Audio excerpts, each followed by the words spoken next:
Good morning from Chicago, the risk management capital of the world. I'm Alan Uckman here at the CME Group with Morning Market Stir for Monday, December the 5th.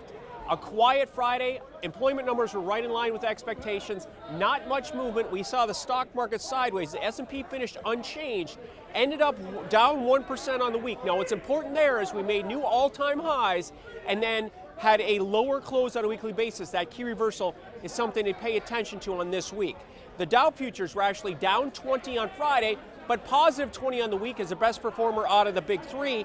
And look at the NDX. The NDX continues to slide. It was down 3% on a weekly basis, nowhere near those October 25th highs as well. So crude oil on Friday continued to surge, getting close to that $52 barrel level, closed at $51.70, up 60 cents.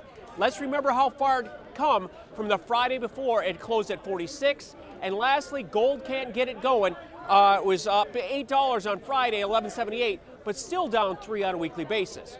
So, after that key reversal in the S&P last week, where do things stand here on this Monday morning? Right now, we're booming up a bit. Right now, up 9 points in the E-mini S&P. The Dow futures actually made new futures highs overnight, and right now we stand about 75 points higher. The Nasdaq's up 20, trying to regain some of this lost ground, but all those big names, the Google, the Apple, the Facebook, have been beaten badly in the last couple of weeks. Let's see if they can rebound at all. Crude oil trading about $52 a barrel. It's doubled in price from the February lows at 26. Been trading in a range for the last 6 months between 42 and 52, so that targets an upside breakout possible, technically up to 62. Gold right now down $10. It's at 11. The lows last week were at 1160.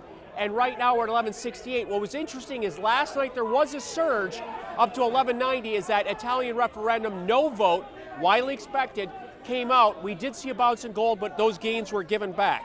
Something to keep an eye on. The dollar index may have topped out now.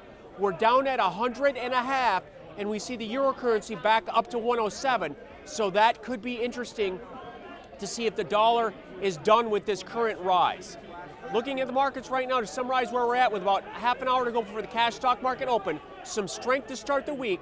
E-mini S&P up 7, up 8, Dow futures up 75, and the Nasdaq 100 up 22. So we're up about 1/3% across the board. Alan Uckman here at the CME Group, where it all comes back to commodities.